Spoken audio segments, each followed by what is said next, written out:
Welcome back to another explainer from the Agile Auditor over at Risk Vigilant Varet. All right, picture this for a second. A factory accepts a massive truckload of steel valves, they sign the delivery slip, and boom, they immediately pay the vendor. Fast forward a week later. They go to install those valves, and what happens? Every single one of them leaks under pressure. Absolute disaster.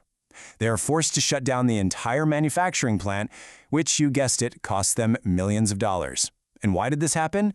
Simply because the warehouse team just counted the boxes and completely skipped the actual quality control inspection. So let's talk about QC, or inspection clearance. In plain English, this is the mandatory testing phase where your technical experts actually examine those newly delivered goods against strict quality standards. And the absolute golden rule of compliance here? This rigorous testing must happen before your company legally accepts the goods, and definitely before you pay the bill. It's kind of like buying a secondhand car. The gate entry is just the car pulling up to your driveway. But, before you actually hand over your hard-earned cash, you're going to take it to a mechanic, right? You want them to rigorously test the engine, the brakes, the oil. Well, that mechanic's test is your QC inspection. If the engine fails, you walk away. A business has to operate the exact same way. Let's actually see this in action with a real-world example at XYZ Limited.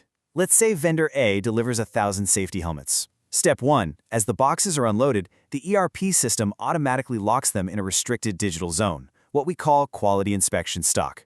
Step 2. The lab engineers randomly select, say, 50 helmets to stress test for impact resistance. Step 3. Once those pass the test, the inspector clicks QC cleared, which unlocks them for factory use. And only then, in Step 4, is the finance team officially allowed to pay the vendor. Now, beginners constantly mix up this terminology, so we need to draw a hard line here. A quantity check is just your warehouse clerk verifying that exactly 1,000 boxes came off that truck.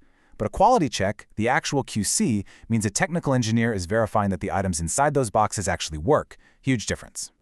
Which brings us to the absolute golden rule of procure-to-pay compliance. And it's simply this. Never, ever pay an invoice just because the right number of boxes showed up. You only pay when the contents actually pass the QC test. But look, we know how it goes. In the real world, corners get cut. And that brings us to the ultimate auditor's red flag, something we call the rubber stamp override. As auditors, we are always actively hunting for lazy ERP configurations. This is where a system literally allows a warehouse clerk to bypass that mandatory QC hold and move completely uninspected goods directly into active inventory. Why do they do it? Well, usually just to save a little time. You'll see pressured or sometimes frankly corrupt managers just rubber stamp the QC clearance without ever testing the materials, just so they can hit tight production deadlines. And the devastating result of this shortcut? Defective parts get secretly pushed right onto the assembly line, which ultimately destroys the company's final product. Let's lock this in before we wrap up. The gate entry logs the arrival, sure, but it's the QC clearance that guarantees the quality. So you have to ask yourself, what blind spots are hiding in your own supply chain right now?